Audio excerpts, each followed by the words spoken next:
وہ تو سامنے آ جاتے ہیں عدالتوں. ایک دو کیس ایسے ہیں جس میں وہ کہتے ہیں جناب ہمیں نہیں پتا, ہم نے تو پکڑ لیا تھا اور ہم نے چھوڑ دیا تھا آپ کے حکم کو, اس کے بعد ہمیں نہیں پتا کہاں ہے. اور وہ کہاں ہے یہ سب کو پتا ہے کہاں پہ ہے.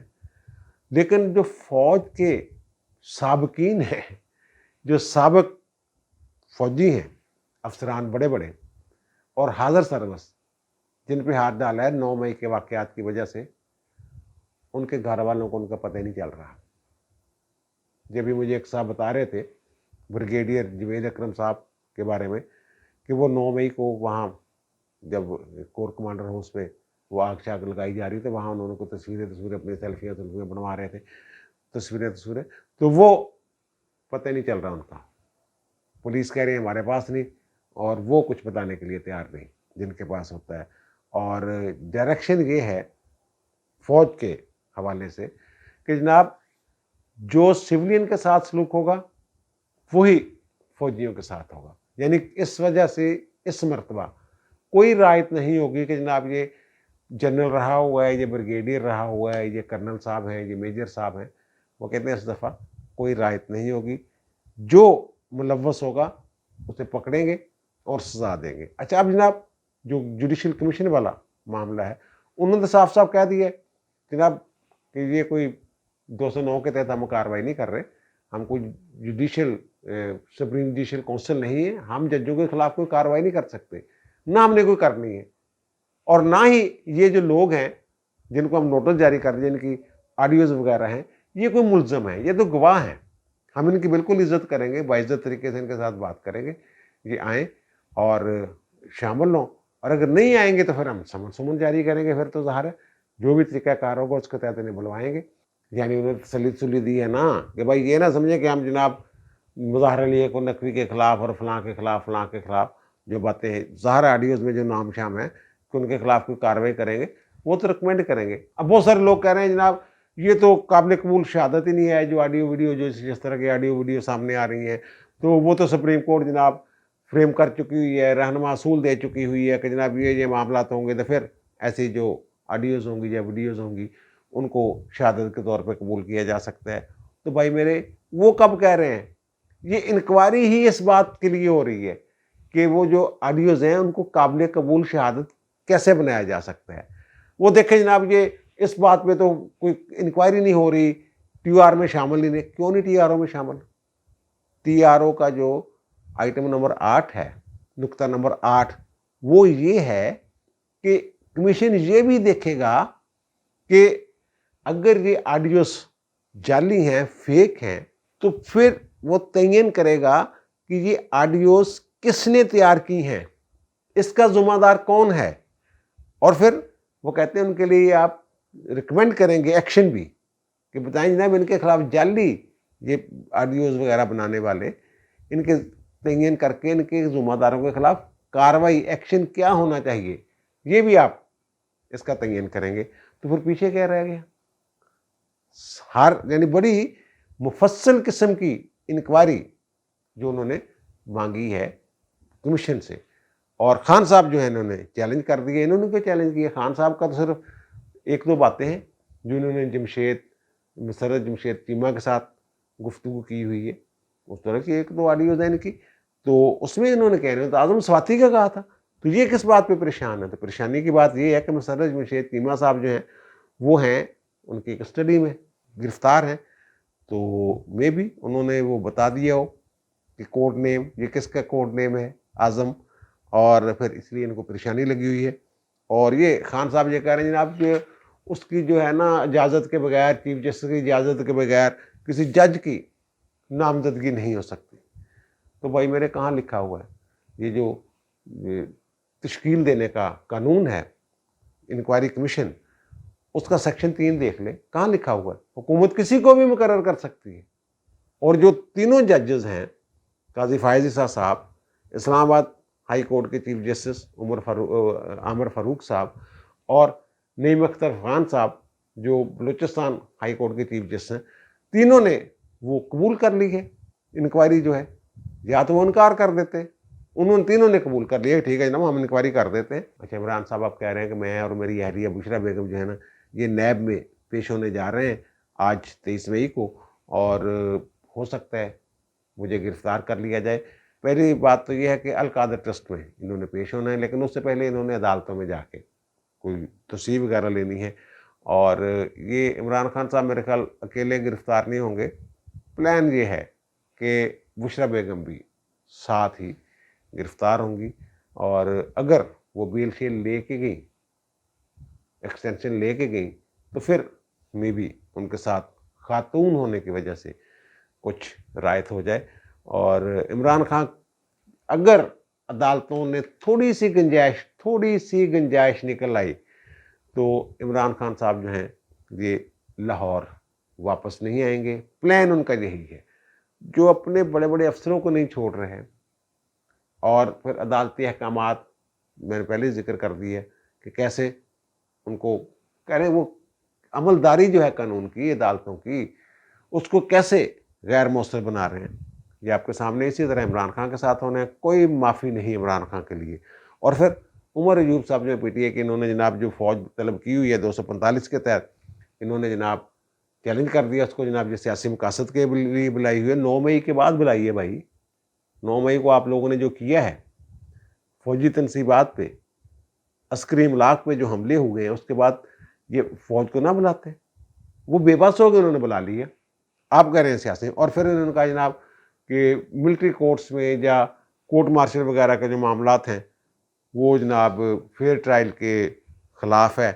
تو بھائی میرے آپ کے دور میں کیا ہوتا رہا ہے؟ یہ ہم لسٹ آپ کو دکھا رہے ہیں، یہ 25 بندے ایسے ہیں جو آپ کے دور میں فوجی عدالتیں کورٹ مارشل کے ذریعے جن کو سزائیں ملی ہیں، اور اس کے علاوہ 26 میں وہ ہیں حسن عسکری صاحب جو ساہیوال جیل میں ہیں، جنہوں نے خط چت لکھ دیا تھا واجپئی کی ایکسٹینشن پر ان کے خلاف۔ تو یہ جو بندے ہیں، ان میں عادل حسین شاہ صاحب ہیں، انہیں 2019 میں سزا ملی تھی، اور ڈیتھ سزائے موت جتنے چیزیں چل رہی ہیں ان کی۔ محمد حسین ہیں، انہیں 2020 میں سزائے موت ملی تھی۔ احمد نواز ہیں، انہیں 20 سال قید کی سزا ہو چکی ہے۔ امتیاز ہے، 20 سال کی قید کی سزا ہو چکی ہے۔ ادریس کھٹک 14 سال کی سزا ہو چکی ہے، اور میجر ریٹائرڈ ہیں، سویلین ہی اب، سیف اللہ، انہیں 12 سال سزا ہو چکی ہوئی ہے، اور کچھ لوگوں کو 10 سال سے لے کے سزائے موت تک کی سزائیں ہیں آپ کے دور میں۔ اس وقت تو آپ کو فیئر ٹرائل کا یہ نہیں آیا آپ کو خیال کہ جناب فیئر ٹرائل ہونے چاہیے، یہ نہیں، اور وہ کہتے ہیں فوجی عدالتوں والے کہ جناب ہم بالکل فیئر ٹرائل کرتے ہیں۔ عمر ایوب صاحب نے چیلنج تو کر دیا ہے، لیکن جو آئین کا آرٹیکل 245 اور سب آرٹیکل 2 ہے، وہ یہ کہتا ہے کہ اگر فوج کو طلب کیا جاتا ہے سول حکومت کی مدد کے لیے، تو پھر اس اقدام کو عدالت میں چیلنج ہی نہیں کیا جا سکتا، اس کا عدالتی جائزہ ہی نہیں لیا جا سکتا۔ اور آج تک ایسا ہوا بھی نہیں کہ انہوں نے سپریم کورٹ نے واپس بھیجی ہو فوج کہ جناب یہ 245 کے تحت واپس چلے جاؤ، یہ نہیں بلا سکتے۔ یہ آج تک کوئی کیس ایسی نظیر موجود ہی نہیں ہے، یہ پہلی دفعہ ہوگا اگر سپریم کورٹ یہ حرکت کرے گی۔ دفاع کا پورا موقع دیا جاتا ہے، یہ ساری باتیں۔ تو پھر ان حالات میں آپ دیکھیں کہ جو عدالتی نظام خود انہوں نے اپنے پاؤں پہ کلہاڑی ماری ہے، ایکسٹرا آرڈنری جو ریلیف دینا شروع کیا ہے، اس کے بعد دوسری طرف سے رد عمل میں یہ سارا کچھ ہو رہا ہے۔ اگر عدالتیں اپنی آئینی حدود میں رہتی اور دھڑا دھڑ بارش کی طرح اندھا دھند ریلیف نہ دے رہی ہوتی، تو آپ دیکھ لیتے کہ عدالتوں کی عزت بھی رہتی، عدالتوں کی عملداری بھی قائم رہتی، ریٹ بھی قائم رہتی، ان کے احکامات بھی مانے جاتے۔ لیکن اب تو وہ صورتحال ہی انہوں نے بدل دی ہے۔ آج وہ نظر ثانی بھی لگی ہوئی ہے ان کی، کوئی 12 بجے کے بعد جو الیکشن کمیشن کی ہے 14 مئی کے الیکشن والے، اس میں وفاقی حکومت نے بھی اس کی حمایت کر دی ہے مندرجات کی، جو الیکشن کمیشن نے نکات اٹھائے ہوئے کہ جناب سپریم کورٹ کے پاس تو یہ اختیار ہی نہیں، اور پنجاب حکومت کی طرف سے بھی انہی نکات پہ وہ جو ہے، ظاہر پنجاب حکومت کو بھی نوٹس ہے ایڈوکیٹ جنرل کو، تو میری اطلاع کے مطابق پنجاب حکومت بھی یہی موقف اختیار کرنے والی ہے کہ جو الیکشن کمیشن کہہ رہا ہے یہ ٹھیک کہہ رہا ہے۔ اب دیجیے مجھے اجازت، انشاءاللہ دوبارہ ملاقات ہوگی نئے بھی علاقے کے ساتھ۔ اللہ تعالیٰ پر، مجھ پر، ہم سب پر مہربان رہے۔ اللہ حافظ۔